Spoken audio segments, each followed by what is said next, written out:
Por quase 80 anos, Elisabeth Kalhammer, uma austríaca que trabalhou como empregada doméstica na residência particular de Adolf Hitler, permaneceu em silêncio sobre suas experiências no coração do Terceiro Reich. Contratada em 1943, ainda adolescente, Kalhammer respondeu a um anúncio de emprego, sem saber que acabaria limpando o chão de um dos locais mais temidos da Alemanha nazista, o Berghof, a fortaleza alpina de Hitler na Baviera. Anos mais tarde, já idosa, ela declarou: "Antes de morrer, preciso falar." E assim o fez. O que revelou foi perturbador: reuniões secretas à meia-noite, desaparecimentos silenciosos de funcionários, ordens sussurradas e uma atmosfera marcada pelo medo.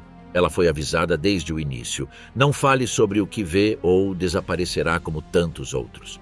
Ela não conseguia olhar Hitler nos olhos e afirmava que sua presença podia ser sentida mesmo sem entrar na sala. Enquanto a Europa ardia, ela preparava chá e varria os corredores decorados com obras de arte roubadas, a poucos metros daqueles que tomavam decisões sobre invasões e extermínios. Hoje, o mundo finalmente ouve sua voz. Elisabeth Kalhammer, a jovem secretária austríaca do Berghof. Quando Elisabeth Kalhammer foi contratada como empregada doméstica no Berghof, a residência de Adolf Hitler em Obersalzberg, ela tinha apenas 22 anos. Nascida em 1923 em Salzburgo, Áustria, sua vida não havia sido particularmente politizada. Ela pertencia a uma família modesta e, como muitas jovens de sua época, foi criada sob a constante influência do regime nacional-socialista, embora sem filiação fervorosa ou forte formação ideológica. Ela havia concluído um curso de treinamento comercial e estava procurando emprego quando, em 1943, foi informada de que havia necessidade de funcionárias femininas em uma importante residência nos Alpes bávaros. Não lhe foi revelado inicialmente que o local de trabalho seria a residência particular do Führer. A descrição era absoluta e os candidatos não podiam fazer muitas perguntas. Foi sua mãe quem assinou o consentimento para que ela aceitasse o cargo e somente após ser admitida foi oficialmente informada de que trabalharia para Adolf Hitler. Sua chegada ao Berghof foi, em suas palavras, chocante. Não sabíamos realmente o que esperar, ela contaria décadas depois. A estrutura dominava a encosta da montanha, oferecendo vistas espetaculares dos Alpes e funcionava como um universo fechado com uma organização rigorosa. Kalhammer juntou-se a um grupo de cerca de 20 jovens, todas empregadas em tarefas administrativas, limpeza ou cozinha. Seu papel era principalmente como assistente de escritório, datilógrafa e suporte logístico para a gestão diária da residência. Ela não tinha acesso constante a Hitler, mas o via quase diariamente, pois ele frequentemente andava pelos corredores, dava instruções ou aparecia nas refeições. Uma de suas primeiras impressões foi o contraste entre a imagem pública de Hitler como um líder poderoso e a natureza quase doméstica que ele demonstrava no Berghof. Em suas palavras, ela era surpreendentemente gentil nas conversas do dia a dia. Nunca gritava nem levantava a voz, nos tratava com uma cortesia que ninguém esperava.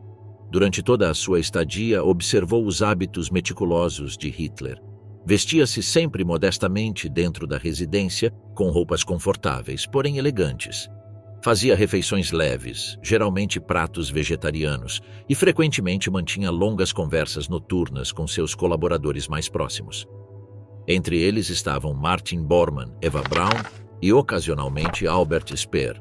Kalhammer nunca presenciou decisões políticas ou discussões sobre a guerra, mas notou a crescente tensão à medida que a guerra avançava. Em 1943, ainda havia uma certa calma no Berghof, mas em 1944 a atmosfera mudou, tornou-se mais séria, mais fechada. Um dos aspectos que mais chamou a atenção em seus relatos é a descrição de Eva Braun. Kalhammer era uma das poucas funcionárias que mantinha contato visual direto com ela, embora não fosse um relacionamento pessoal próximo.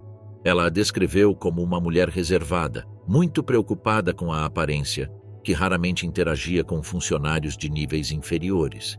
Em uma entrevista de 2014, Kalhammer declarou: Eva Braun não tinha autoridade sobre ninguém. Ela nem parecia muito interessada em exercer qualquer poder. Era como uma figura decorativa, mas Hitler a tratava com grande carinho. Segundo Kalhammer, a presença feminina no Berghof era maior do que muitos imaginavam. As mulheres trabalhavam na cozinha, na lavanderia e nos escritórios administrativos, e muitas delas eram muito jovens, principalmente austríacas e sul-alemãs. Nenhuma delas era membro do partido e todas sabiam que deveriam manter total sigilo.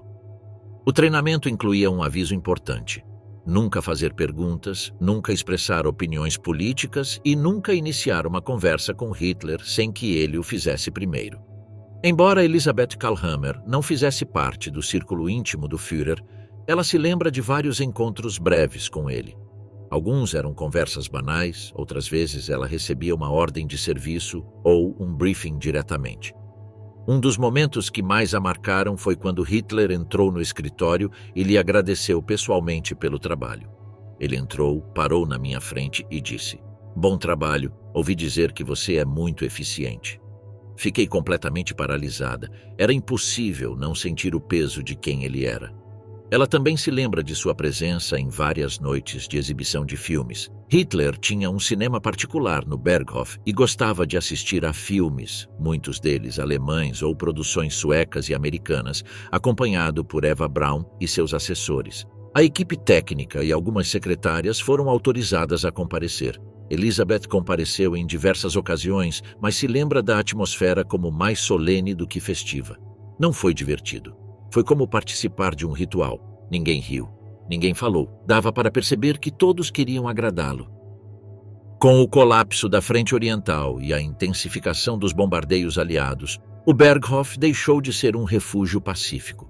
Em 1944, Kalhammer notou um aumento nas visitas de oficiais militares de alta patente, e o clima tornou-se cada vez mais tenso.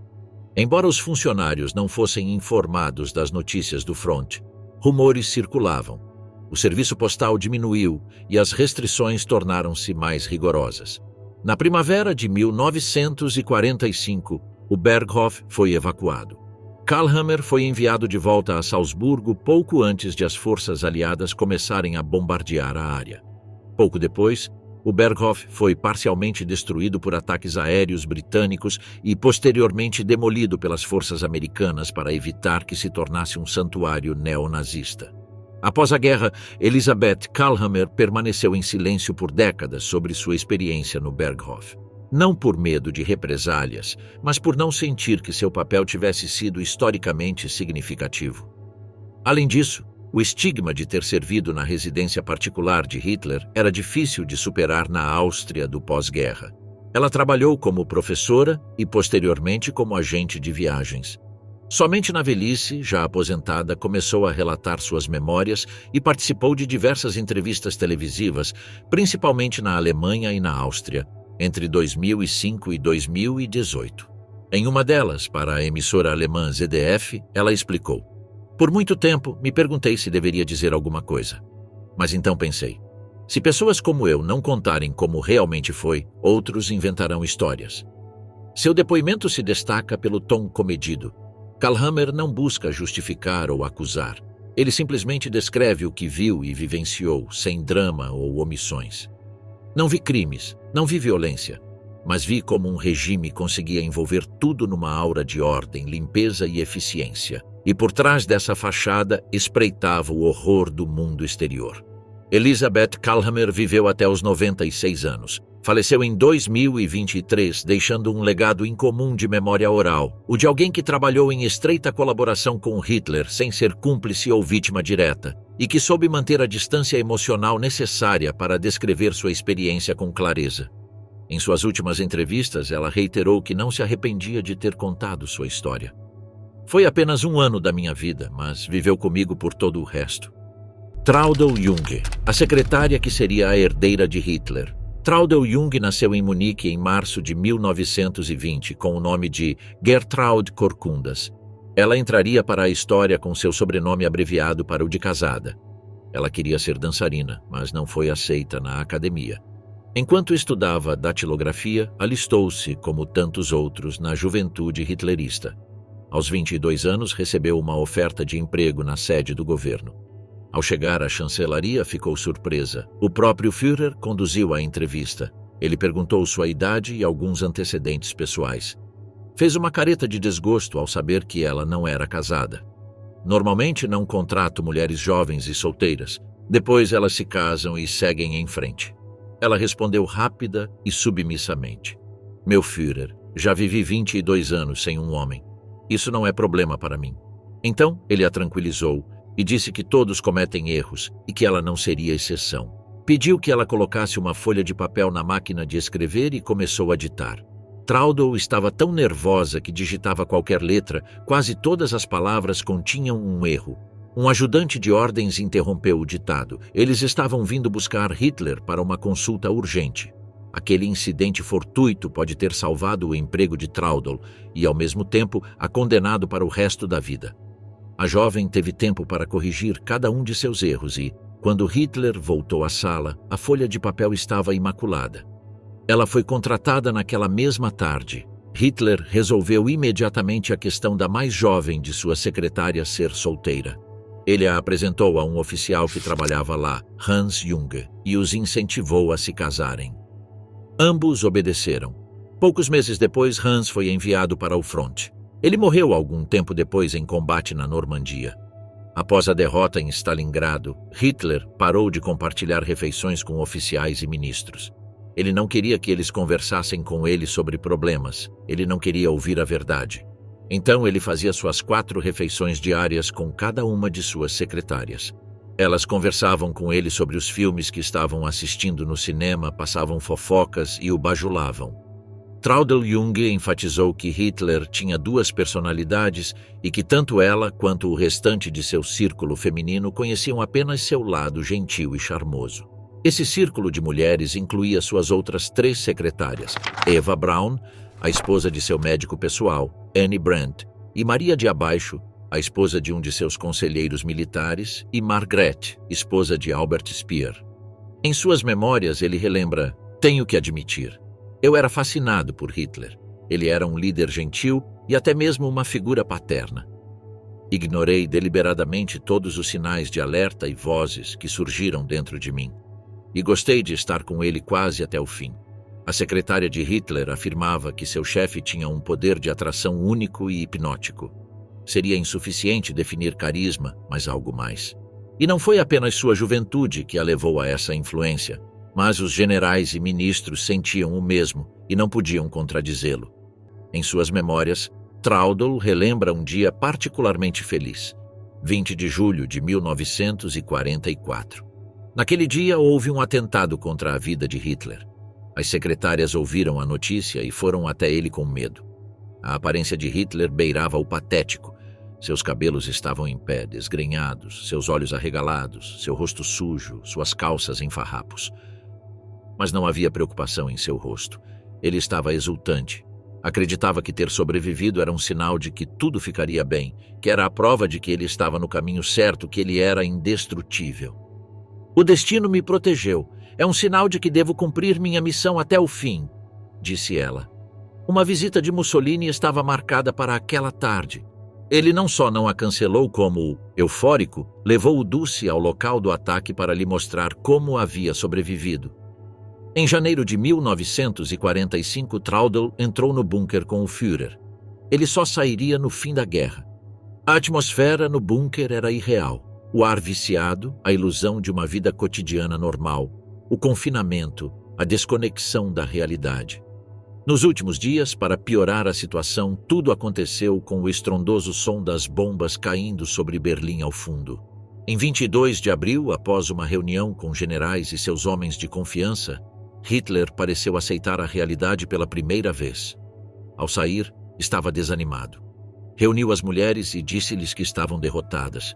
Instou-as a fugir, que enquanto isso ele se mataria. Eva Braun aproximou-se dele e beijou-o na boca. Foi a primeira vez que isso aconteceu em público. Eu fico, disse ele. Traudl repetiu a mesma coisa, quase sem pensar, sem dor, sem desespero, sem saber por que havia dito aquilo. Talvez porque ele não conseguia imaginar para onde ir, não conseguia imaginar a vida sem guerra, sem Hitler. Gostaria que meus generais tivessem a sua coragem, disse o Führer. No dia seguinte, Hitler distribuiu pílulas de cianeto para aqueles que permaneceram com ele no subsolo. Desde o momento em que se casou com Eva Braun, tudo aconteceu como um pesadelo. Pareciam cenas de um filme descompassado. Houve uma celebração, um brinde triste.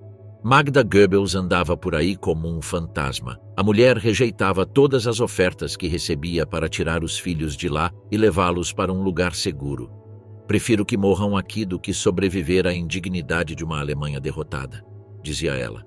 Ela então envenenava e matava os 6 antes de cometer suicídio. Durante aquelas horas, homens que nunca ousaram sequer olhar para cima diante de Hitler comentavam em voz alta o que ele dizia e fumavam em sua presença, como se ele não estivesse mais ali. Alguns até ousavam brincar. Quando o Führer passar, devemos manter a cabeça erguida, enquanto a tivermos. Não éramos mais capazes de ter sentimentos normais. Só pensávamos na morte. Quando Hitler e Eva morreriam, quando eles morreriam, quando as 6 crianças que viviam conosco seriam assassinadas e, naturalmente, quando e como nós morreríamos. Hitler chamou Traudl ao seu escritório. Perguntou-lhe como se sentia, se precisava de alguma coisa. Vou ditar-lhe algo. Está pronta para tomar notas? Antes que ela pudesse responder, ele começou a ditar. Solenemente e sem maiores explicações, deu o título do documento, Meu Testamento. A secretária levou alguns segundos para começar a digitar. Ela o encarou. Então acompanhou as palavras do Führer. Ele estava menos frenético do que de costume. Havia apenas derrota em sua voz monótona. Mas mesmo em seus momentos finais, ele não recuperou a compostura. Naquele momento, acreditei que seria a primeira pessoa na Terra a entender por que tudo aquilo era necessário. Que eu diria algo que explicaria, que justificaria, que nos ensinaria algo. Mas, meu Deus, quando comecei a ditar a lista de ministros que eu estava nomeando para suceder meu governo de forma tão grotesca, achei toda a situação completamente indigna. Ele repetiu as mesmas frases novamente em seu tom de sempre calmamente e, para finalizar, usou novamente aquelas palavras terríveis para se referir aos judeus. Depois de todo aquele desespero, todo aquele sofrimento, ele não tinha uma única palavra de compaixão ou tristeza. Após o suicídio de Hitler, Traudl deixou o bunker acompanhada por outros sobreviventes. Pela primeira vez, ela viu Berlim destruída. As colunas de fumaça, os escombros, as ruas e prédios destruídos, o fedor da morte, a fome em cada esquina. Nem ela, nem Hitler, nem ninguém em sua comitiva jamais tinham visto uma cidade demolida. Viajávamos com as persianas abaixadas em trens especiais pela Alemanha. E quando chegávamos a Berlim à noite, o maquinista procurava os blocos que estivessem o mais intactos possível. E passamos os últimos 4 meses no bunker. Ela caminhava como um zumbi. Tudo lhe parecia estranho, alheio. Idosos chorando, crianças correndo ou escalando uma pilha de restos de uma casa, mulheres com as roupas rasgadas, jogadas numa esquina, vários cadáveres em cada quarteirão, braços e pernas mutilados, pessoas que envelheceram repentinamente. Ela caminhou para sabe-se lá onde. Não tinha nada, exceto uma pílula de cianeto no bolso. Outra secretária foi capturada pelos soviéticos e estuprada por vários dias. Traudl Jung escapou para o setor ocidental, mas foi forçada a retornar e capturada pelo Exército Vermelho. Ela não contou o que aconteceu durante aqueles dias de detenção. Mais tarde foi levada sob custódia britânica, onde foi interrogada minuciosamente sobre sua relação com Hitler e a vida no bunker. Ela foi uma das fontes diretas usadas pelo historiador Hugh Trevor Roper para determinar que Hitler havia cometido suicídio. Em 1947, ela foi desnazificada. Traudl evitou mencionar suas atividades durante a guerra. Ela voltou a trabalhar como secretária e, mais tarde, ingressou em uma editora.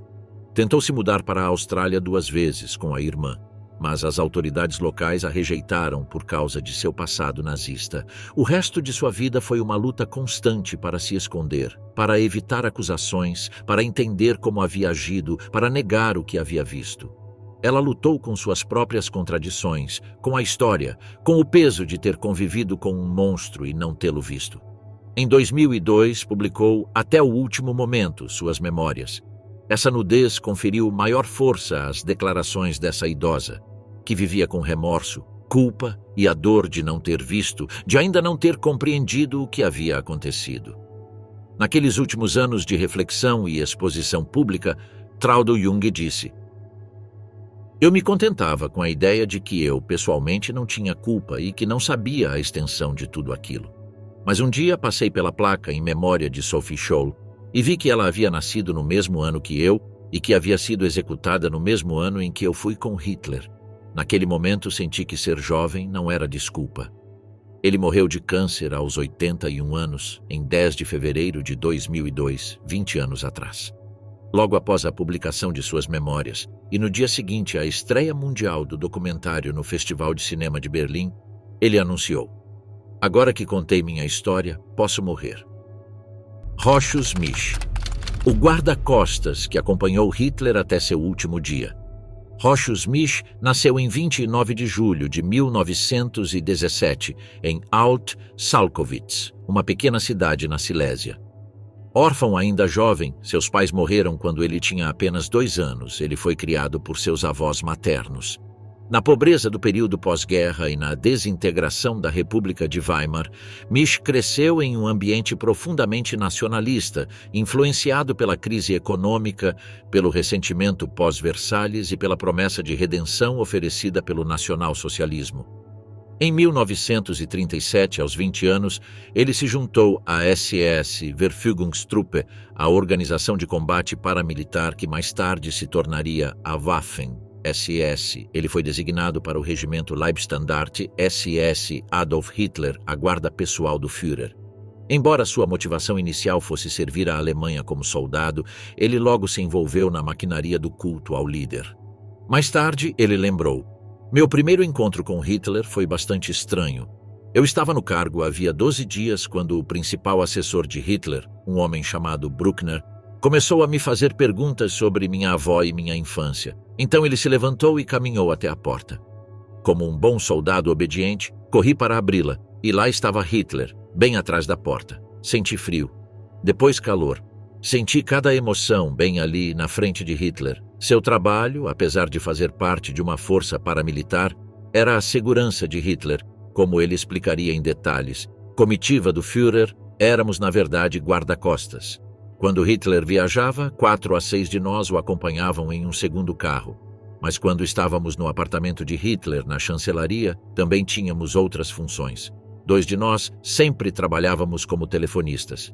Com um chefe como Hitler, sempre havia muitas ligações. Com a eclosão da Segunda Guerra Mundial, em 1939, Misch participou da invasão da Polônia. Durante um combate, foi gravemente ferido no peito. Após uma longa recuperação, foi declarado inapto para o combate e transferido para tarefas de segurança. Essa transferência mudou radicalmente seu destino. Ele foi selecionado para se juntar à equipe de comunicações e segurança de Adolf Hitler, quartel-general e das residências do Führer. A partir de 1940, Misch trabalhou como telefonista e responsável pelas linhas de comunicação seguras do Führer. Sua posição o colocava em uma posição-chave. Ele era o intermediário entre Hitler e seus generais, ministros e aliados estrangeiros. Ele não decidia nada, não expressava opiniões, mas ouvia tudo. Ele conhecia as vozes, as tensões, os tons e os silêncios de todos os nazistas importantes. Dos corredores do Berghof aos bunkers móveis da frente oriental, sua presença era uma constante invisível. Ao contrário de outros membros da comitiva de Hitler, Rochus Misch não fazia parte do círculo interno, nem tinha acesso direto às decisões do poder, mas vivia entre eles. Estava presente nas salas de espera, nas salas contíguas, nos centros de comando. Seu conhecimento da rotina do Führer era absoluto. Horários, temperamento, ausências, visitas. Estava sempre atrás de um painel de comunicações conectado a uma rede que sustentava o regime nas sombras. Sua lealdade era estrutural, quase mecânica. Não era um ideólogo nem um fanático. Pelo contrário, era uma engrenagem que nunca hesitava em girar quando necessário. Ele próprio, capítulo quando Adolf Hitler se refugiou no Führerbunker no início de 1945, Rochus Misch foi transferido com ele. Sua função como operador de comunicações o tornava essencial para manter contato com os remanescentes da estrutura militar e administrativa do Reich. Em uma entrevista, o operador declarou: "Eu trabalhava em uma pequena sala com um telefone e um teletipo com linhas externas. O quartel-general de Hitler no leste da Polônia era conhecido como Wolfschanze. Só havia espaço suficiente para acomodar mais uma pessoa na minha sala, em caso de ataque aéreo. O bunker não era tão grande. Continha pequenas salas de apenas 10 ou 12 metros quadrados. Daquela pequena sala revestida de aço e concreto, Misch controlava a central telefônica subterrânea que ainda conectava Hitler com seus generais espalhados pelo que restava do Reich. O mundo estava desmoronando na superfície, mas ele ainda ouvia vozes. O caos das últimas semanas foi absoluto. A chancelaria do Reich estava sob bombardeio constante, as rotas de acesso foram destruídas e as comunicações estavam cada vez mais erráticas. Misch, no entanto, permaneceu em seu posto, revezando-se em turnos com outros operadores e técnicos. Ele recebia e transmitia ordens que muitas vezes não faziam mais sentido, endereçadas a divisões inexistentes ou comandantes que já haviam morrido. Os remanescentes do círculo íntimo de Hitler se cruzavam nos corredores do bunker. Joseph e Magda Goebbels, Martin Bormann, Otto Günsche, Heinz Linge, o general Wilhelm Mohnke e os secretários pessoais do Führer. Misch não participava das decisões, mas estava lá, sempre lá. Ele via, ouvia e registrava mentalmente. Sua memória era seu único arquivo. Nos dias que antecederam o suicídio de Hitler, a atmosfera tornou-se sufocante. As notícias do avanço soviético eram contundentes. Berlim estava cercada e a rendição parecia inevitável. Em 30 de abril de 1945, após receber instruções sobre seu testamento político, Hitler trancou-se com Eva Braun em seu quarto particular. Minutos depois, o tiro foi disparado, embora Misch, em suas próprias palavras, não tivesse conhecimento do ocorrido. De repente, ouvi alguém gritar para o assistente de Hitler: Ling, acho que acabou. Eles tinham ouvido um tiro, mas eu não. Naquele momento, Martin Bormann, secretário particular de Hitler, ordenou que todos ficassem em silêncio. Todos começaram a cochichar. Eu estava ao telefone e fiz questão de falar mais alto de propósito, porque queria ouvir alguma coisa. Não queria que parecesse que estávamos em um bunker da morte. Então Bormann ordenou que a porta de Hitler fosse aberta. Vi Hitler curvado, com a cabeça sobre a mesa. Eva Braun estava deitada no sofá, com a cabeça voltada para ele. Seus joelhos estavam pressionados contra o peito. Ela usava um vestido azul escuro com babados brancos. Nunca esquecerei. Pouco depois, ele testemunhou a transferência dos corpos para o jardim, a cremação e o encerramento final do ciclo hitleriano. Observei enquanto embrulhavam Hitler. Suas pernas estavam esticadas enquanto o carregavam para o meu lado. Alguém gritou para mim: Entre depressa, estão queimando o chefe. Decidi não ir porque tinha notado que Müller, da Gestapo, estava lá e ele normalmente não estava por perto. Disse ao meu camarada Henschel, o mecânico: Talvez nos matem por sermos as últimas testemunhas.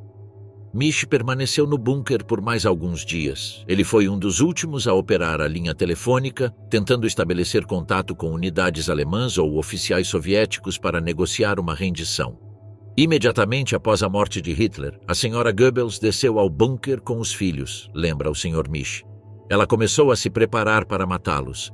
Ela não poderia ter feito isso na superfície. Havia outras pessoas lá que a teriam impedido.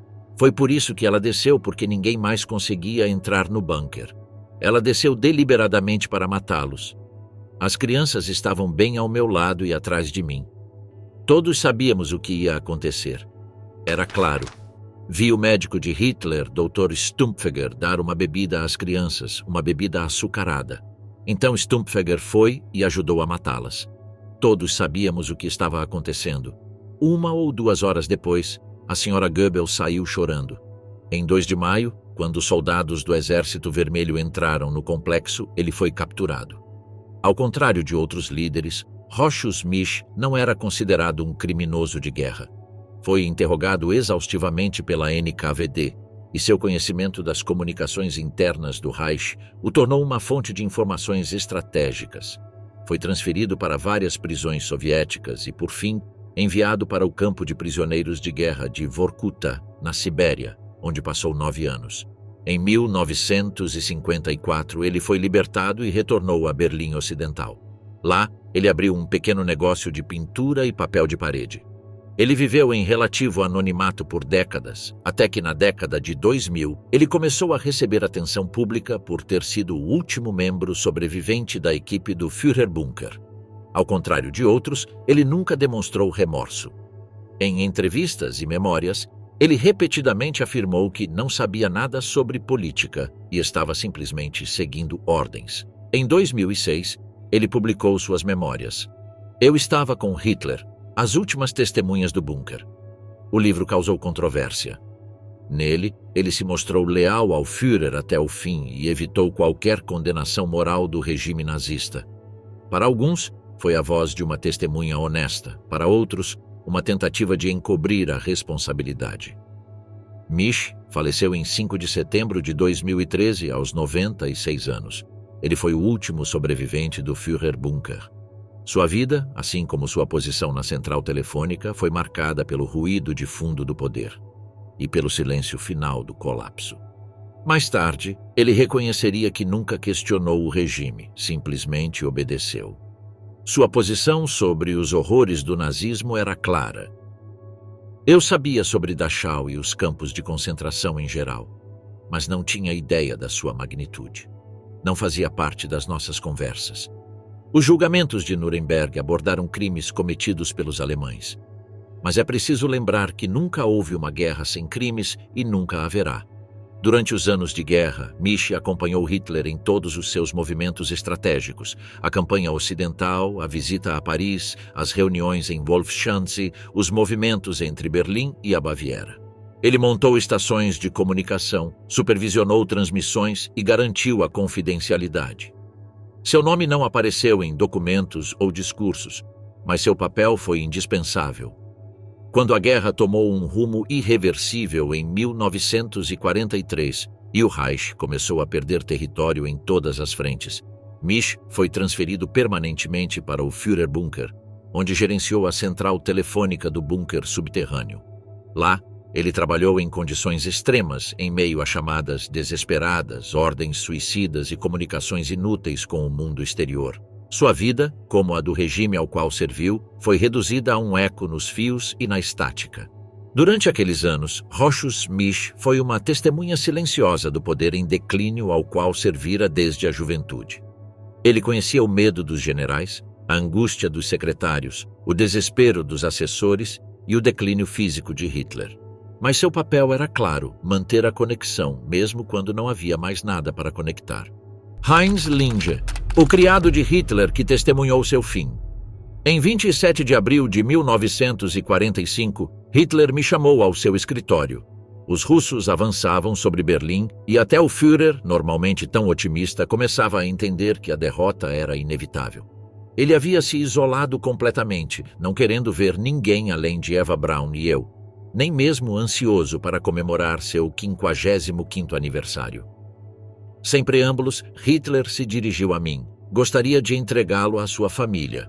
Eu o interrompi. Meu Führer, estive com você nos bons momentos e permanecerei com você também nos maus momentos. Ele aceitou minha insistência com calma.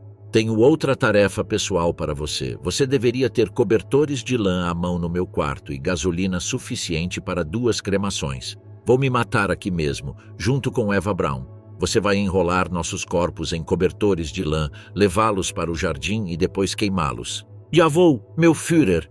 Gaguejei tremendo. Não havia mais nada a dizer. Rapidamente, com os joelhos prestes a ceder, deixei Hitler sozinho. 3 dias depois, ele estava morto. Quando abri a porta do quarto de Hitler, vi uma cena que jamais esquecerei. Ele e Eva estavam caídos no sofá florido. Hitler havia se atirado na têmpora direita. Sua cabeça estava inclinada em direção à parede e seu sangue havia respingado no carpete. À sua direita, Eva estava sentada com as pernas dobradas e o rosto contorcido, revelando a causa de sua morte, envenenamento por cianeto. Estas são as últimas memórias de Heinz Linge, antigo criado de Hitler, que o acompanhou até aos seus últimos dias. Linge nasceu a 23 de março de 1913, em Bremen. De origem humilde e com formação técnica, trabalhou como aprendiz de pedreiro antes de ser atraído para a crescente mística do nacionalsocialismo. Em 1933, pouco depois da ascensão de Hitler ao poder, juntou-se à SS. A sua conduta disciplinada, a sua aparência cuidada e a sua atitude prestável chamaram a atenção dos seus superiores. Em 1935, foi selecionado para integrar a equipa de assistentes pessoais do Führer. Ao contrário de Otto Günsch, Ling não tinha uma origem puramente militar. O seu papel era mais doméstico, embora não menos importante. Era o criado pessoal de Hitler, responsável pela sua higiene, vestuário, rotina diária e espaços privados. Na estrutura rígida do Terceiro Reich, este tipo de tarefas não implicava servidão, mas sim confiança absoluta. Meu trabalho era separar os jornais da manhã e os primeiros despachos internacionais, colocando-os em uma cadeira do lado de fora do quarto dele. Eu o acordava às 11. Hitler se levantava, pegava a correspondência e a lia na cama, ao lado da qual havia uma caixa de chá com livros, jornais, seus óculos e uma caixa de lápis de cor. Eu era responsável por mantê-lo abastecido com material de escrita e óculos, já que ele nunca gostava de ser visto usando-os em público, considerando isso um sinal de fraqueza. Eu sempre carregava um par de óculos reserva quando viajávamos, pois ele frequentemente os quebrava enquanto mexia neles na mão, remoendo algum problema. Ling era uma das poucas pessoas autorizadas a entrar no quarto de Hitler sem ser anunciada. Seu papel exigia discrição, silêncio e lealdade inquestionável. Por mais de uma década, Heinz Ling testemunhou em primeira mão a vida privada do Führer. Ele conhecia seus hábitos, suas fobias, suas obsessões, ajudava-o a se vestir, organizava seus pertences, preparava suas refeições e estava presente em todos os momentos do dia, mesmo durante suas viagens. Essa proximidade fez de Ling uma figura quase invisível, porém indispensável. Ele foi até mesmo uma das testemunhas mais próximas da deterioração da saúde de Hitler. Durante os 10 anos em que o conheci, eu estava constantemente preocupado com sua saúde, e seu declínio físico começou cedo. No final de 1942, quando os combates em Stalingrado atingiram um ponto crítico, sua mão esquerda começou a tremer. Ele fez grandes esforços para contê-la e escondê-la dos outros, pressionando a mão contra o corpo ou segurando-a firmemente com a mão direita. Então, em 1943, ele pareceu envelhecer quase da noite para o dia. No final de 1944, ele se movia com dificuldade, inclinando-se para a frente e para os lados. Se quisesse sentar, era preciso colocar uma cadeira para ele. Durante o auge do Terceiro Reich, Ling participou de eventos oficiais, banquetes, reuniões de alto nível e encontros diplomáticos, sempre a uma distância segura, ou seja, a apenas um passo de Hitler. Ele não expressou sua opinião, não interveio nem deixou rastros. Sua presença, no entanto, era constante. Ele foi uma testemunha silenciosa da evolução física e mental do ditador, do orador carismático da década de 1930 ao paciente paranoico de seus últimos dias. A partir de 1943, com o início dos reveses militares na frente oriental e a crescente pressão dos aliados no Ocidente, Ling notou os primeiros sinais da deterioração de Hitler. Seu andar tornou-se mais rígido, o tremor na mão esquerda mais perceptível e seu temperamento mais irascível. Em suas memórias, Ling relembra: Hitler falava cada vez mais sobre o passado. Sua saúde estava se deteriorando e, com ela, seu ânimo. Ele começou a desconfiar das pessoas ao seu redor. Naqueles dias eu não poderia ter sido mais atento e vigilante. E o Führer, que confiava em mim implicitamente, sabia disso. Certa vez ele disse: Ling, quando você se senta ou fica de pé atrás de mim, me sinto mais seguro do que se um Obergruppenführer, a patente mais alta da SS, estivesse em seu lugar. Em Berlim, seu aniversário, 20 de abril, foi um evento discreto e apenas 7 dias depois ele me contou sobre seus planos de morrer com Eva ao seu lado. Apesar disso, Ling não o abandonou. Era um servo, não um confidente. Sua lealdade estava selada. Quando Hitler se mudou para o Führerbunker em janeiro de 1945, Ling o acompanhou sem hesitar. Durante os meses de confinamento, seu trabalho se intensificou. Ele mantinha uma rotina espartana, preparava roupas, coordenava banheiros, arrumava espaços privados e participava de reuniões. Era também um dos poucos que entrava regularmente no quarto de Hitler e nos aposentos onde Eva Braun era mantida. Sua proximidade com ambos lhe permitiu testemunhar os últimos momentos de intimidade do casal. Em 29 de abril de 1945, Linge ajudou a vestir Hitler para seu casamento simbólico com Eva Braun. Naquela mesma noite, ela o acompanhou enquanto ele redigia seus testamentos políticos e pessoais. Nesses documentos, Hitler designava sucessores e ordenava a destruição de seus restos mortais para evitar que fossem exibidos como troféus. Às 13h15, pedi suas ordens pela última vez. Com aparente calma e em voz baixa, como se estivesse me mandando ao jardim buscar alguma coisa, ele disse: "Linge, vou me matar. Você sabe o que fazer." Fiz a saudação, e enquanto ele dava 2 ou 3 passos cansados em minha direção, ergueu o braço direito na saudação hitlerista pela última vez na vida. Girei nos calcanhares, fechei a porta e me dirigi à saída do bunker.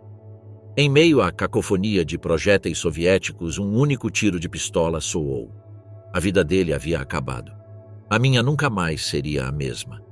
No dia seguinte, 30 de abril, Linge estava a poucos metros de distância quando Hitler e Eva Braun se trancaram em seus aposentos particulares. Minutos depois, ela ouviu o tiro. Junto com Otto Gunsch, ela entrou no quarto e encontrou os corpos sem vida. Hitler havia se suicidado com um tiro na têmpora. Eva havia ingerido cianeto. Seguindo ordens estritas, Linge e Gunsch levaram os corpos para o jardim da chancelaria, jogaram gasolina neles e os incineraram. Linge permaneceu no bunker por mais alguns dias, organizando as tarefas finais e destruindo documentos. Finalmente tentou fugir disfarçado pelos escombros de Berlim, mas foi capturado pelos soviéticos em 2 de maio de 1945. Em Moscou, ele foi exaustivamente interrogado pela NKVD. Seu depoimento sobre os últimos dias de Hitler foi considerado fundamental para a confirmação oficial de sua morte. Ele passou 10 anos como prisioneiro na União Soviética, sob condições extremamente duras. Foi libertado em 1955 e retornou à Alemanha Ocidental.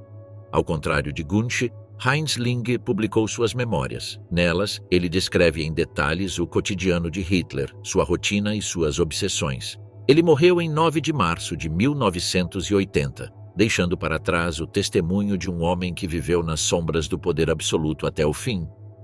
Otto Gunsch, o oficial que cumpriu a última ordem de Hitler. Otto Gunsch nasceu em 24 de setembro de 1917, em Jena, no estado alemão da Turíngia. Desde jovem era um nacionalista fervoroso e em 1936, com apenas 19 anos, ingressou na Waffen-SS. Sua disciplina, obediência e perfil acadêmico rapidamente o levaram a cargos de confiança e em 1940 foi selecionado como um dos assistentes pessoais do Führer. Sua proximidade com o círculo de Hitler consolidou-se em 1943, quando foi oficialmente designado seu assistente pessoal.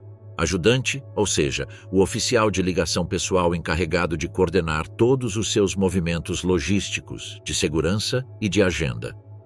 Gunsch era jovem, atlético e meticuloso e estava constantemente presente nas reuniões do Führer. Seu dever era estar sempre à disposição direta de Hitler, receber suas instruções pessoais e transmiti-las imediatamente aos oficiais competentes.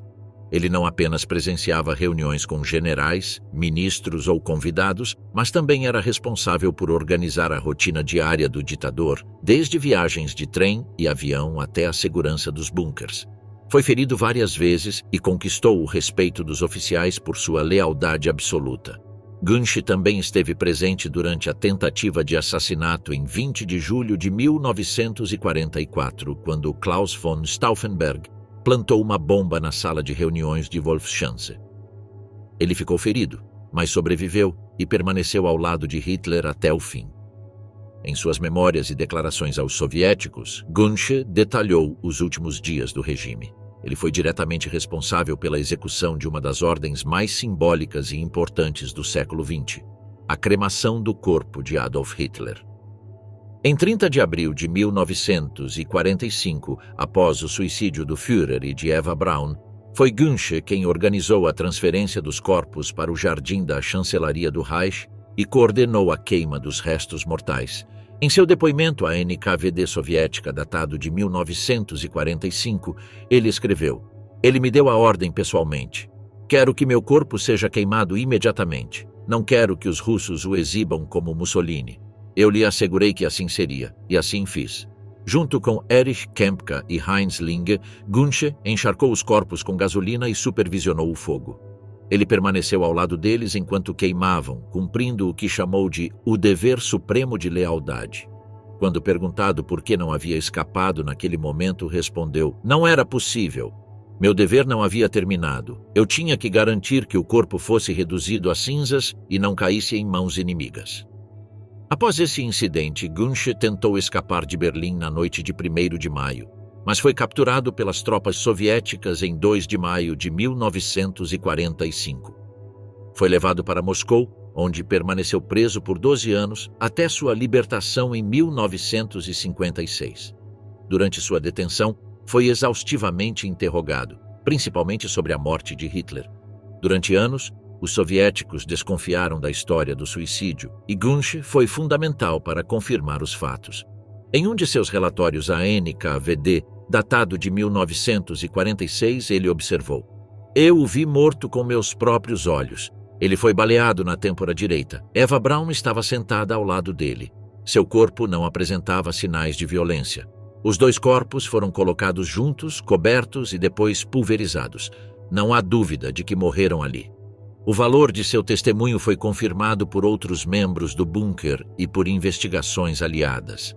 O historiador britânico Hugh Trevor Roper, que liderou uma das primeiras investigações sobre a morte de Hitler, considerou as declarações de Gunsche essenciais para a reconstrução do suicídio. Nos anos após a prisão, Gunsche evitou a vida pública. Ele viveu discretamente na Alemanha Ocidental, trabalhando na indústria privada. Apesar de ser uma testemunha excepcional, ele nunca publicou memórias completas. No entanto, ele colaborou com jornalistas e historiadores de forma limitada. Um deles foi Joachim Staller, que obteve declarações diretas de Gunsche na década de 1980. Em uma entrevista privada citada pelo historiador Ralf Georg Reuth, Gunsche declarou: "Não era nosso papel interrogá-lo. Estávamos lá para cumprir ordens.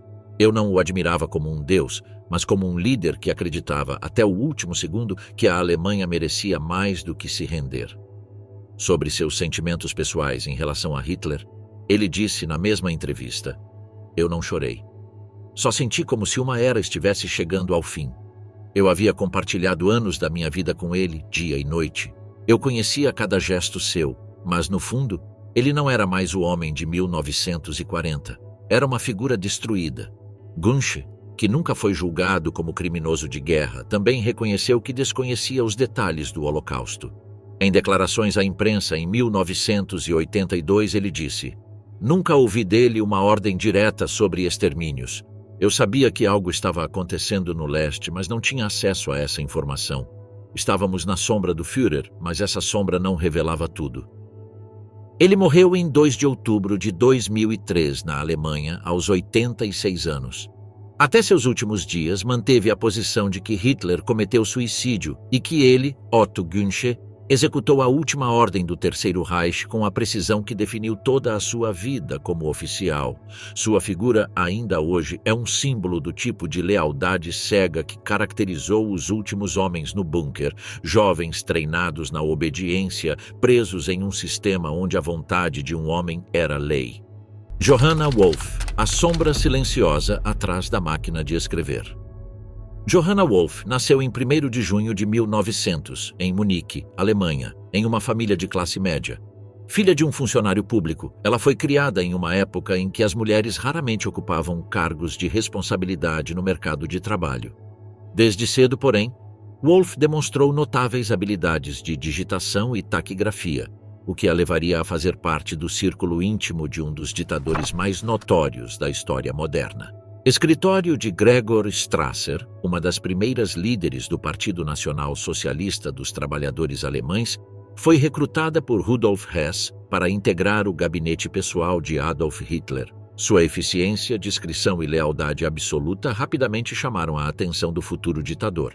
A partir de então, Wolf tornou-se uma figura-chave no Kanzlei des Führers, considerada a principal secretária do círculo íntimo de Hitler, superando até mesmo outras figuras femininas como Christa Schroeder ou Gerda Christian.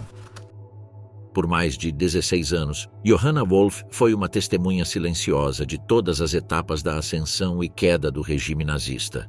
Ela digitava discursos, decretos, cartas e ditados de última hora em meio a bombardeios e reuniões do alto comando. Ao contrário dos outros colaboradores de Hitler, ela não se envolveu politicamente nas decisões do regime. Seu papel, embora administrativo, era absolutamente confidencial. Ela nunca se casou nem teve filhos. Sua vida girava em torno de seu trabalho ao lado de Hitler, a quem ela se referia como o chefe. A partir de 1933, Wolf viveu no complexo da chancelaria do Reich, acompanhando-a posteriormente ao Berghof, na Baviera, ao Wolfschanz, na Prússia Oriental, e finalmente ao Führerbunker em Berlim, durante os últimos dias do Terceiro Reich. Em suas relações diárias com Hitler, Wolf desenvolveu uma rotina quase cerimonial. Ele ditava enquanto caminhava ou sentava, e ela tomava notas taquigrafadas e, em seguida, digitava o conteúdo em sua máquina de escrever Olímpia. Ela nunca comentava, nunca expressava opiniões, mas ela ouvia sempre. Após o colapso de Berlim, ela foi capturada em 23 de maio de 1945 pelas forças soviéticas, enquanto tentava escapar disfarçada de enfermeira, embora não tenha sido julgada como criminosa de guerra. Ela passou mais de um ano detida no campo de internamento de Ludwigsburg, onde foi interrogada inúmeras vezes. Mais tarde, ela foi libertada sem acusação. Ela nunca mais falou publicamente sobre seus anos com Hitler. Entretanto, em entrevistas não publicadas e transcrições de interrogatórios mantidas pelos aliados, suas palavras se tornaram evidências essenciais para a compreensão da vida cotidiana do ditador. Durante um dos interrogatórios britânicos em 1945, Wolf descreveu Hitler como um homem meticuloso, pontual e reservado. Ele declarou: "Ele nunca gritava, mesmo nos momentos de maior pressão mantinha um tom quase paternal. Com nós, suas secretárias, era cortês e atencioso. Nunca presenciei uma explosão em seu escritório, nem uma pancada na mesa. Exatamente o oposto do que o mundo acredita. Ele era metódico ao extremo." Sobre sua vida pessoal, ele comentou: "Passamos muitas horas juntos, mas ele nunca falava de assuntos íntimos. Às vezes falava dos seus cães ou da paisagem bávara, sempre num tom melancólico. Nunca o vi sorrir como um homem feliz." Em outra passagem, quando perguntado se ele já duvidou das ações do regime ou de Hitler em particular, Wolf respondeu: "Não era nosso papel julgar. Escrevíamos o que nos era ditado. Ele era o Führer e fomos criados para acreditar nele." O mundo exterior não existia dentro daquelas paredes. Uma das declarações mais poderosas atribuídas a ele vem de uma conversa privada que ele supostamente teve com um interrogador americano em 1946. Se ele pedia algo, era feito. Mas ele nunca nos pediu para sermos cruéis. Nunca ouvi falar de câmaras de gás sendo usadas na presença dele. Se ele sabia, não compartilhou conosco. Vivíamos em uma bolha, isolados do horror. Essas palavras foram duramente contestadas por historiadores, que argumentam que mesmo os aliados mais próximos de Hitler dificilmente poderiam desconhecer a magnitude do extermínio em curso. No entanto, Wolf permaneceu fiel ao seu relato até a morte, negando ter conhecimento de toda a extensão do Holocausto. Outra fonte valiosa sobre seu pensamento foi coletada pela jornalista francesa Geneviève Tabouy, em 1946, que conseguiu entrevistar alguns dos colaboradores do regime. Tabouy cita Wolf dizendo: "Adolf Hitler era um homem de longos silêncios.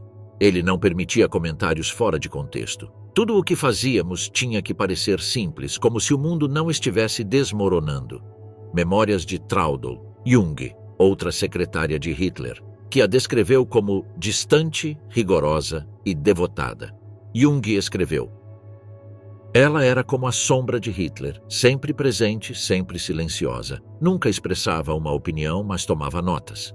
Era a única que podia dizer a Hitler que um documento estava transcrito incorretamente, sem medo de represálias. Isso mostra o quão essencial ela era." Wolf esteve no Führerbunker durante os últimos dias de abril de 1945. Ela foi uma das poucas mulheres que permaneceram até o dia 22, quando foi autorizada a partir com outros membros da equipe. Ela se despediu de Hitler em seu escritório, em um momento carregado de simbolismo, segundo seu próprio relato. "Ele apertou minha mão e me olhou nos olhos. Disse: Obrigado por tudo, senhorita Wolff. A senhora foi mais do que uma simples secretária. Foi leal, e é isso que eu mais valorizo. Senti como se fosse uma despedida sem retorno. Após sua libertação, Johanna Wolff desapareceu da vida pública. Viveu o resto de sua vida em Munique, em relativo anonimato. Faleceu em 5 de junho de 1985, aos 85 anos, sem ter dado entrevistas à imprensa nem publicado memórias. Seu nome permaneceu indelevelmente ligado ao círculo íntimo do ditador nazista, mas sempre de forma discreta. Erich Kempka, o motorista que queimou Hitler. Erich Kempka nasceu em 16 de setembro de 1910, em Oberhausen, no então Reino da Prússia. Ele era o 9º de 10 filhos em uma família da classe trabalhadora. Seu pai, um mineiro, morreu em um acidente industrial quando Erich tinha apenas 7 anos de idade. Essa perda precoce o levou a buscar estabilidade e disciplina que ele encontrou ao ingressar no meio nacional-socialista em sua juventude. Depois de treinar como mecânico e motorista, ele se juntou ao Partido Nazista em 1930 e logo depois foi designado como motorista de alto escalão do partido. Sua habilidade ao volante, combinada com sua lealdade incondicional e natureza reservada, o levou a se tornar motorista pessoal de Adolf Hitler em 1934. Substituindo Julius Schreck. Por mais de uma década, Kempka não apenas dirigiu o Mercedes-Benz blindado do Führer por meio continente, como também se tornou parte do círculo íntimo de Hitler. Sempre uniformizado, sério e solícito, ele era responsável não apenas pelo transporte de Hitler, mas também pela coordenação de uma frota de automóveis oficiais, pelo planejamento de rotas, pela manutenção da segurança logística das viagens e pelo atendimento aos caprichos do chefe de Estado. Sua lealdade o tornou uma figura de confiança, embora não íntima, para Hitler. Kempka o acompanhou em inúmeras viagens, de comícios em Nuremberg, a visitas à Toca do Lobo na Prússia Oriental, incluindo visitas às linhas de frente ou ao Berghof. Mas foi nos últimos dias do Terceiro Reich que seu nome ficaria para sempre ligado a um dos atos mais simbólicos do declínio nazista, a cremação do cadáver de Adolf Hitler. Em suas memórias, Eu Queimei Adolf Hitler, publicadas em 1951, Kempka relatou em primeira mão os eventos ocorridos no Führerbunker, em Berlim, entre 20 e 30 de abril de 1945. Ele descreveu em detalhes as últimas horas de Hitler, seu suicídio e a queima de seu corpo, juntamente com o de Eva Braun. Sobre sua vida cotidiana como motorista de Hitler, Kempka relembrou: O Führer era meticuloso, até mesmo com a rota que tomávamos. Queria saber todos os desvios possíveis, todas as entradas alternativas, caso precisássemos escapar. Exigia de mim a máxima pontualidade, mas nunca era rude, era educado, até afável nos momentos de calmaria. Em outra passagem de suas memórias, Kempka observa: Ele não era um homem que falava muito com as pessoas ao seu redor, mas eu passava horas esperando por ele na porta ou dirigindo por longos trechos em silêncio. Eu ouvia seus monólogos, seus planos, seus silêncios. Dirigir era mais do que mover o carro, era servir ao símbolo. Ao contrário dos secretários, assessores como Kempka testemunharam o temperamento mais irascível de Hitler em seus últimos dias. Em abril de 1945, com Berlim sitiada pelo Exército Vermelho, Kempka recebeu instruções precisas. Deveria garantir gasolina suficiente para a eventualidade de destruir corpos. Kempka obteve quase 200 litros trazidos em latas para a chancelaria do Reich. Ele nunca perguntou para que servia. Em 30 de abril de 1945, pouco depois das 15h30, Erich Kempka foi convocado por Otto Gunsche. Hitler e Eva Braun haviam cometido suicídio no bunker. Gunsche, seu ajudante pessoal, ordenou que ele ajudasse a transportar os corpos para o jardim da chancelaria. Kempka e 2 outros homens embrulharam os corpos, carregaram-nos escada acima, colocaram-nos em uma vala rasa e os encharcaram com gasolina. Nunca esquecerei o cheiro, a mistura de carne humana, gasolina e concreto queimado. Joguei o fósforo sem olhar para trás. Não queria ver o rosto do Führer queimando. Em seu depoimento aos aliados em 1945, ele reiterou essa cena. Confirmou que o corpo de Hitler foi completamente incinerado, embora tenha notado que, devido aos bombardeios constantes, o fogo não permanecia aceso por muito tempo. Após várias repetições do processo, restaram apenas restos carbonizados. Referindo-se ao seu estado emocional após o ato, ele escreveu: "Não senti alívio, não senti orgulho, só vazio. Queimei um homem para quem trabalhei por mais de uma década. Ele era meu chefe. Mas naqueles dias, nada restava do homem que eu conhecia, só ruínas." Kempka permaneceu no bunker até 1º de maio de 1945, quando fugiu para o oeste com outros membros de sua comitiva, incluindo o Dr. Ludwig Stumpfegger e Martin Bormann. Ele foi capturado pelas forças americanas em 20 de junho em Berchtesgaden. Durante os interrogatórios, ele forneceu informações importantes sobre os últimos dias de Hitler e foi uma das primeiras fontes a confirmar seu suicídio e a queima de seu corpo. Seu depoimento foi considerado confiável e consistente pelos serviços de inteligência britânicos e americanos. Até mesmo figuras como Hugh Trevor Hopper, autor de Os Últimos Dias de Hitler, usaram suas palavras extensivamente. Apesar de seu papel fundamental no fim simbólico do regime nazista, Kempka nunca foi formalmente acusado de crimes de guerra.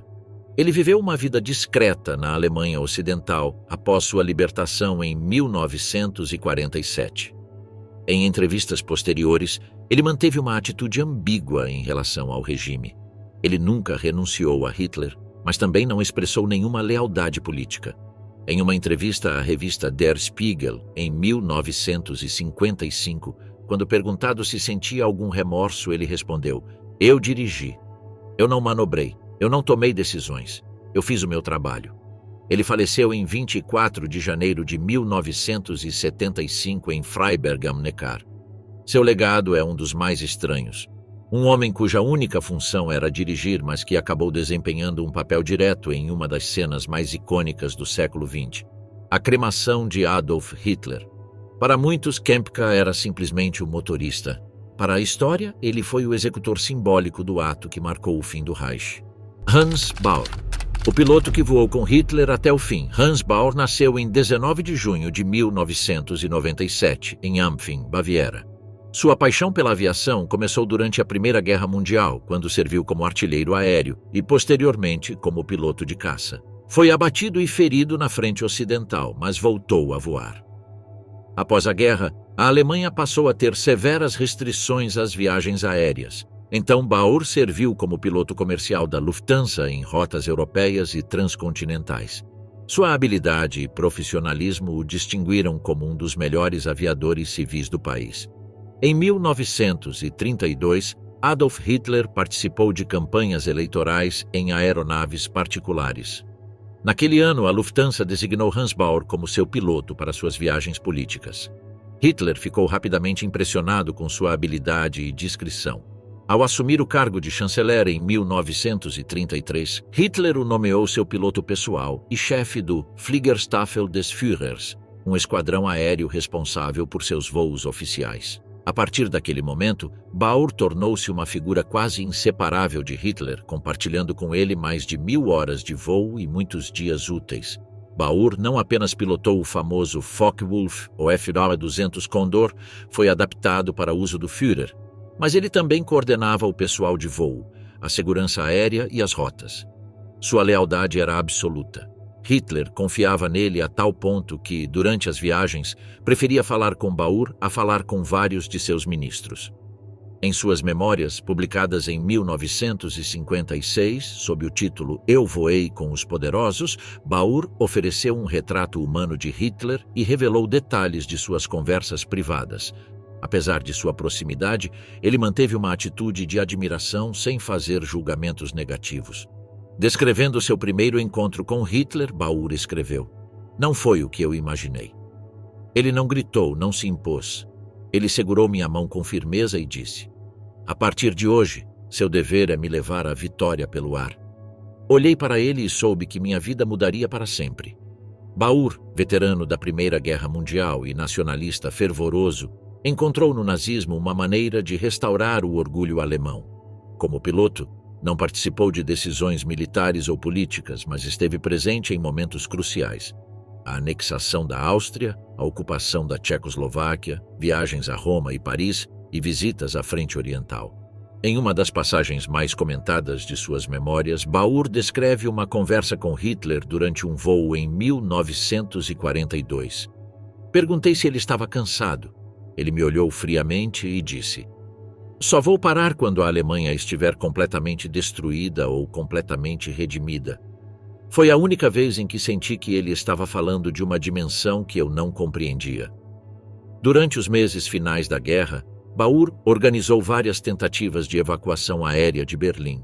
Em 16 de abril de 1945, ele voou pessoalmente do aeródromo improvisado de Gatow até a chancelaria para informar Hitler sobre as possibilidades de fuga. Hitler recusou. Em suas declarações aos soviéticos em 1945 e em entrevistas subsequentes, Baur relatou o momento dramático de 29 de abril, quando tentou convencer Hitler a fugir em um pequeno Fieseler. Storch. Eu disse a ele que poderíamos voar baixo, evitando posições russas, e tirá-lo de Berlim. Prometi que conseguiríamos chegar a Berghof ou a alguma base no sul, mas ele disse: "Não vou sair de Berlim. O destino do Reich está selado aqui." Ele olhou para mim e acrescentou: "Obrigado, Hans. Você é um camarada fiel."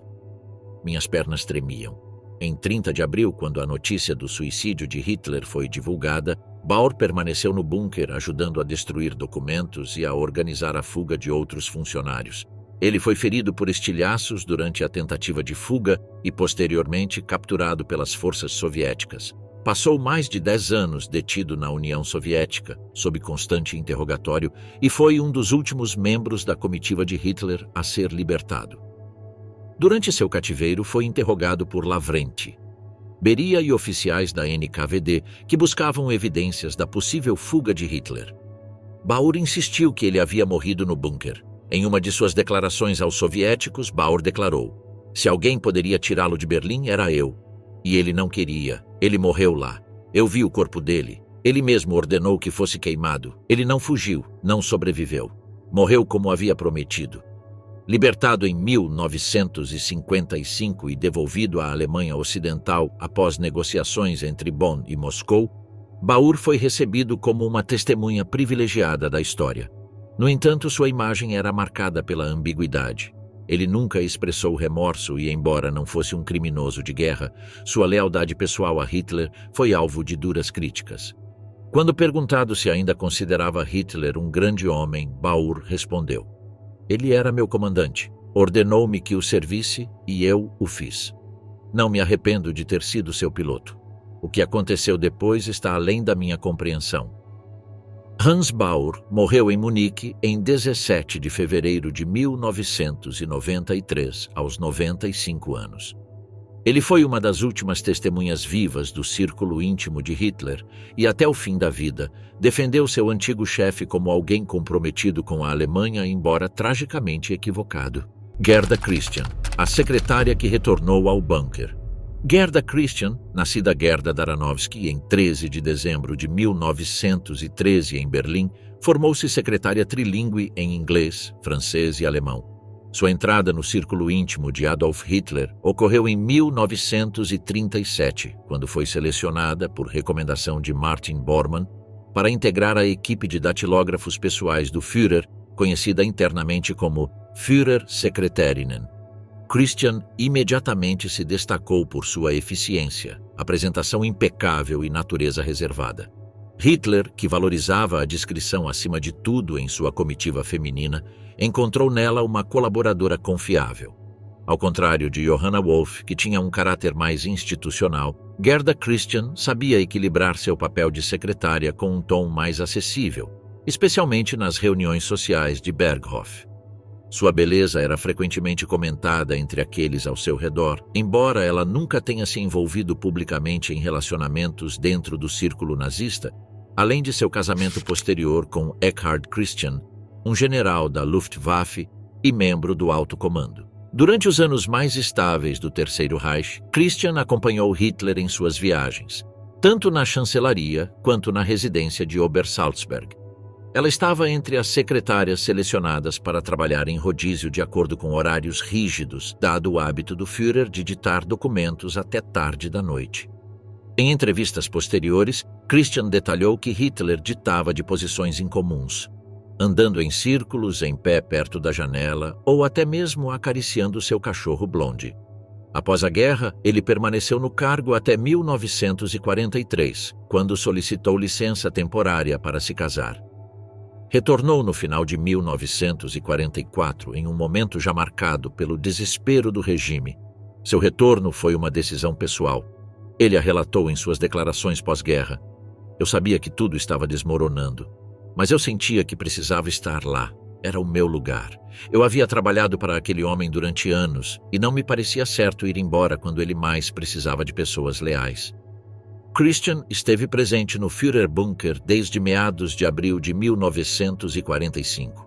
Em seu depoimento, ela descreve um ambiente cada vez mais opressivo, onde Hitler se refugiava em suas rotinas. Caminhadas curtas, discursos repetitivos, planos irrealistas para contraofensivas. Ela, assim como as outras secretárias, alternava entre digitar ordens e compartilhar as últimas refeições com ele. Sobre seu relacionamento com Hitler durante aqueles dias, ela disse em uma entrevista privada em 1954. Ele não era mais o homem que eu conhecia. Estava exausto, trêmulo, com a voz embargada, mas ainda acreditava que poderia alcançar algo. Não uma vitória militar, mas controlar como seu mundo cairia. Um dos momentos mais perturbadores que ele recordou foi a escrita do testamento político de Hitler em 29 de abril de 1945. Christian estava presente quando Traudl Junge digitou-o a partir de um ditado de Martin Bormann e do próprio Führer. Ele disse sobre aquele dia, ele fez isso com calma, como se estivesse assinando outra carta. Não houve solenidade, não houve lágrimas, apenas aquele tom obsessivo dele de justiça histórica, de legado. Sabíamos que era o fim, mas ele escreveu para a eternidade. Gerda Christian também presenciou o casamento de Adolf Hitler e Eva Braun, realizado na noite de 28 para 29 de abril em um pequeno escritório no bunker. Sobre aquela cerimônia surreal em meio ao desabamento, ela disse: era estranho. Às vezes eles estavam radiantes, como se tivessem se libertado de tudo. Ela usava um vestido simples, ele, seu uniforme surrado. Eles se beijaram, então a sombra retornou. Após o suicídio de Hitler e Eva Braun em 30 de abril de 1945, Christian permaneceu no bunker por mais um dia. Em 1º de maio, ela participou da última refeição de seu círculo íntimo antes do início das tentativas de fuga pela superfície. Conseguiu sair do bunker com outras mulheres disfarçadas de assistentes médicas. Foi capturada pelos soviéticos alguns dias depois. Durante seus interrogatórios, ela afirmou consistentemente que desconhecia a extensão do extermínio de judeus. Assim como Johanna Wolff, ela alegou que tais assuntos nunca eram discutidos abertamente na presença de secretárias. Em uma declaração de 1946, ela declarou: vivíamos para servi-lo. Tudo o que víamos eram ordens, discursos e reuniões. Nunca vi um campo de concentração, nunca ouvi falar de gás. No entanto, alguns interrogadores encontraram inconsistências em seu relato, especialmente considerando que seu marido, Eckhard Christian, havia feito parte do alto comando da Força Aérea com conhecimento dos movimentos logísticos para o leste. Gerda e Eckhard se divorciaram em 1946. Nunca mais se viram. Após ser libertada em 1948, Gerda Christian levou uma vida discreta em Düsseldorf. Ao contrário de outras secretárias como Traudl, Jung nunca participou de documentários nem concedeu entrevistas à mídia. Conhecem-se apenas trechos de seus depoimentos oficiais e algumas passagens recuperadas por historiadores como Anton, Joachim Staller e Cornelius Ryan. A frase que mais ressoou entre suas poucas declarações póstumas é aquela que ele proferiu em uma conversa particular na década de 1950. Não tenho vergonha de tê-lo servido. Tenho vergonha de não ter pedido mais. Gerda Christian faleceu em 14 de abril de 1997, aos 83 anos, encerrando assim uma vida marcada pelo silêncio e pela proximidade com um dos homens mais infames da história. Sua figura representa aqueles que, sem empunhar uma arma, fizeram parte da máquina do poder por escolha própria e permaneceram até o fim, não por ideologia, mas por lealdade pessoal.